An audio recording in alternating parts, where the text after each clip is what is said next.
Welcome to another edition of Inside the Film Room. Bob Papa, two-time Super Bowl champion Carll Banks. And Carl, the Giants added some secondary depth with the 6th-round pick of Tre Hawkins, a corner out of Old Dominion. He spent 3 years at Old Dominion, and he brings a skill set that can translate nicely to the NFL. Yeah, the one thing that he does have in his favor, he's 6'3", and he's got speed, Bob. But the other part of it, he plays in a defense that blitzes. Why does that translate well to the New York Giants football? Guy named Wink Martindale, the Wizard.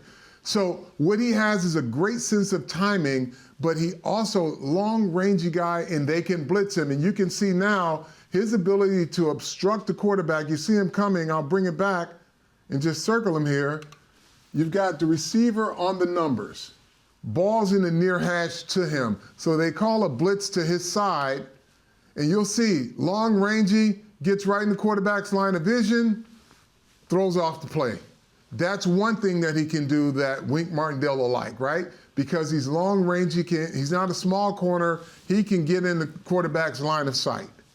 So that's one of the things that the Giants are going to need him to do as far as using his brain and obviously being a guy that fits into certain roles within this defense. All right, Carl.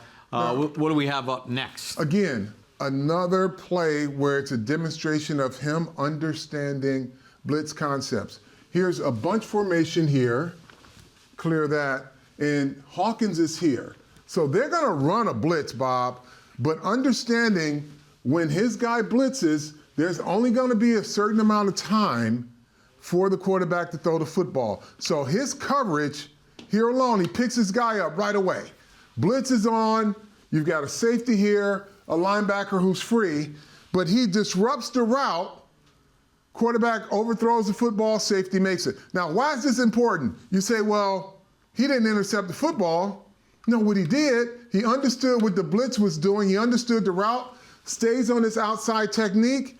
Quarterback has nowhere to go with the football. He overthrows it, and he forces an interception. So that's just as effective as the blitz and understanding the timing and what it does to a quarterback. Yeah, and you can see on that play, the quarterback was looking for that receiver as his first option, and Hawkins takes it away. All right, what do we got next?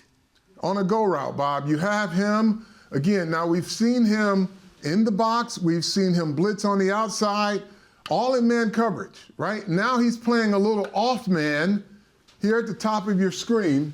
He's playing off coverage outside technique, keeps his leverage, good long, defends the football well.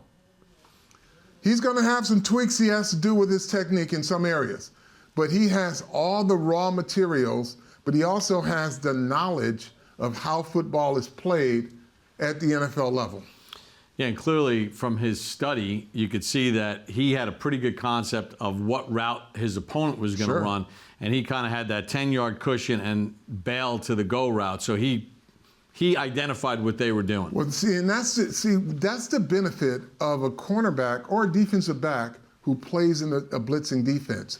They have to, number one, study route combinations and route concepts because there's always something to beat a blitz, and they have to have great anticipation.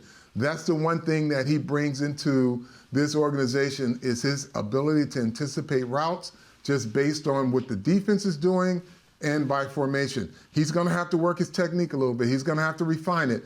We haven't seen him with a double move yet because it's always been pressure defenses, right?